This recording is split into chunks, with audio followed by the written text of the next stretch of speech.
ರಾಜ್ಯದಲ್ಲಿ ಅಧಿಕಾರದಲ್ಲಿರುವಂತಹ ಕಾಂಗ್ರೆಸ್ನ ಕಾನೂನು ಸುವ್ಯವಸ್ಥೆ ಸಂಪೂರ್ಣ ಹದಗೆಟ್ಟಿದೆ ಅನ್ನೋದಕ್ಕೆ ಅನೇಕ ಉದಾಹರಣೆಗಳಿವೆ. ನಿನ್ನೆಲ್ಲ ಮೊನ್ನೆ ಮಂಗಳೂರಿನ ರಾಷ್ಟ್ರೀಯ ಹೆದ್ದಾರಿಯಲ್ಲಿ ರಾತ್ರಿ 2:30 ಗಂಟೆಗೆ ಒಂದು ಕುಟುಂಬ ಪ್ರಯಾಣಿಸುತ್ತಿದ್ದ ಸಂದರ್ಭದಲ್ಲಿ ದರೋಡೆಕೋರರು ರಾಜಾರೋಷವಾಗಿ ಅದನ್ನು ತಡೆದು ಅವರನ್ನು ದೋಚುವಂತೆ ಕೆಲಸ ಮಾಡಿದ್ದಾರೆ ಅಂತ ಹೇಳಿದರೆ ಈ ರಾಜ್ಯದಲ್ಲಿರುವಂತಹ ಕಾನೂನು ಸುವ್ಯವಸ್ಥೆ ಸತ್ತೋಗಿದೆ ಅನ್ನೋದರ ಬಗ್ಗೆ ಜನ ಮಾತಾಡ್ಕೊಳ್ತಾ ಇದ್ದಾರೆ. ಈಗಾಗಲೇ ಸಿದ್ದರಾಮಯ್ಯ ಸರ್ಕಾರ ಆಡಳಿತ ಬಂದ ನಂತರ ವಿಶೇಷವಾಗಿ ಅವರು ಹಿಂದೂ ಕಾರ್ಯಕರ್ತರು ಮತ್ತು ಭಾರತೀಯ ಜನತಾ ಪಾರ್ಟಿಯ ಕಾರ್ಯಕರ್ತರನ್ನೇ ಗುರಿಯಾಗಿಸಿಕೊಂಡು ಅವರ ಮನೋಧೈರ್ಯವನ್ನು ಕುಗ್ಗಿಸುವಂಥ ಕೆಲಸಕ್ಕೆ ಅನೇಕ ಬಾರಿ ಪ್ರಯತ್ನ ಮಾಡಿರುವಂಥದ್ದನ್ನು ನಾವೆಲ್ಲರೂ ಕಂಡಿದ್ದೇವೆ. ಈ ಜಿಲ್ಲೆಯಲ್ಲಿ ಅನೇಕ ನಮ್ಮ ಸಂಘಟನೆಯ ಕಾರ್ಯಕರ್ತರ ಮೇಲೆ ವಿನಾಕಾರಣ ಕೇಸುಗಳನ್ನು ಜಾರಿ ಮಾಡಿ ಅವರ ಆತ್ಮಧೈರ್ಯವನ್ನು ಕುಗ್ಗಿಸುವಂಥ ಕೆಲಸವನ್ನು ಕಳೆದ 2.5 ವರ್ಷ ಮಾಡಿರುವಂಥದ್ದನ್ನು ನಾವೆಲ್ಲರೂ ಗಮನಿಸಿದ್ದೇವೆ.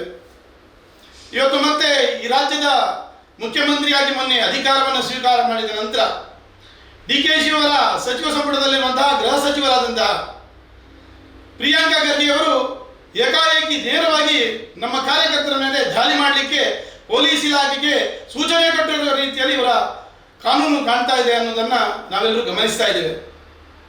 ಈ ಜಿಲ್ಲೆಯಲ್ಲಿ ಅನೇಕ ನಮ್ಮ ಕಾರ್ಯಕರ್ತರನ್ನು ಗಮನಿಸುವಂಥ ಕೆಲಸವನ್ನು ಅನೇಕ ವರ್ಷದಿಂದ ಮಾಡಿದ್ರು.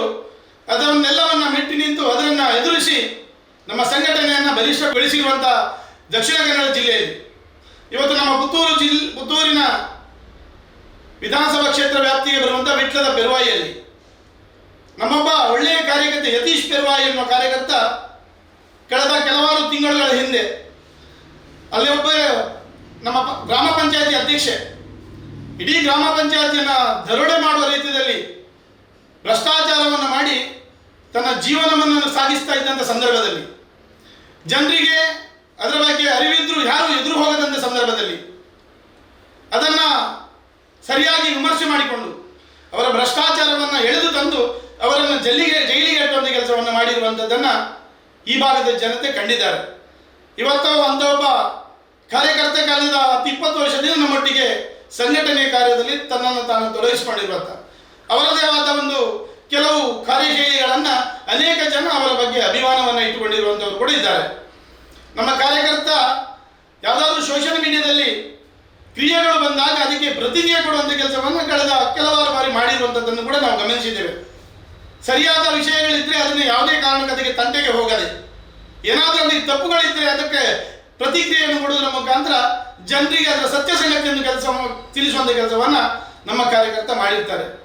ಇಂಥ ಒಬ್ಬ ದೇಶಭಕ್ತ ಕಾರ್ಯಕರ್ತನನ್ನು ಗಡೀಪಾರು ನೋಟಿಸ್ ಮೀರಿ ಅವರನ್ನು ಈ ಜಿಲ್ಲೆಯಿಂದ ಗಡೀಪಾರು ಮಾಡಲಿಕ್ಕೆ ಇವರು ಹೊರಟಿದ್ದಾರೆ ಅಂತ ಹೇಳಿದರೆ ನನಗೆ ಅನ್ನಿಸ್ತದೆ ಪುತ್ತೂರಿನ ಇಲ್ಲಿಯ ಶಾಸಕರ ನೇರ ನಿರ್ದೇಶನದ ಮೇರೆಗೆ ಈ ರೀತಿ ಏನಾದರೂ ಕಾರ್ಯಚಟುವಟಿಕೆಗಳು ನಡೀತಾ ಇದೆ ಅನ್ನೋದ್ರ ಬಗ್ಗೆ ಜನರಿಗೆ ಸಂಶಯ ಕಾಣುವಂಥದ್ದು.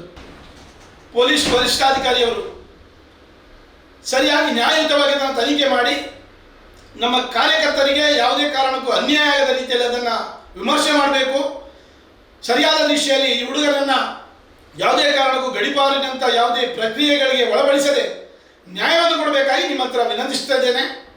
ಮುಂದಿನ ದಿವಸಗಳಲ್ಲಿ ನಿಮ್ಮನ್ನು ಮುಖತವಾಗಿ ಭೇಟಿ ಮಾಡಿ ನಾವು ಮನವಿಯನ್ನು ಕೂಡ ಸಲ್ಲಿಸಲಿದ್ದೇವೆ. ಈ ರೀತಿಯ ಯಾವುದೇ ಒಂದು ವಿನಾಕಾರಣ ತೊಂದರೆ ಕೊಡುವಂಥ ಪ್ರಕ್ರಿಯೆಗಳು ಪುತ್ತೂರು ವಿಧಾನಸಭಾ ಕ್ಷೇತ್ರದಲ್ಲಿ ನಡೆದಿದ್ದಿದೆ ಆದರೆ ಭಾರತೀಯ ಜನತಾ ಪಾರ್ಟಿಯನ್ನು ಸರಿಯಾಗಿ ಕೈಗೆತ್ತಿಕೊಂಡು ಅದಕ್ಕೆ ಹೋರಾಟವನ್ನು ಮಾಡುವಂಥದ್ದು ಅನಿವಾರ್ಯವಾದಿತ್ತು ಅನ್ನೋ ಒಂದು ಉದ್ದೇಶವನ್ನು ತಿಳಿಸಿಕೊಳ್ಳೋದಕ್ಕೋಸ್ಕರ ಇವತ್ತು ನಾನು ನಿಮ್ಮ ಮುಂದೆ ಬಂದಿದ್ದೇನೆ.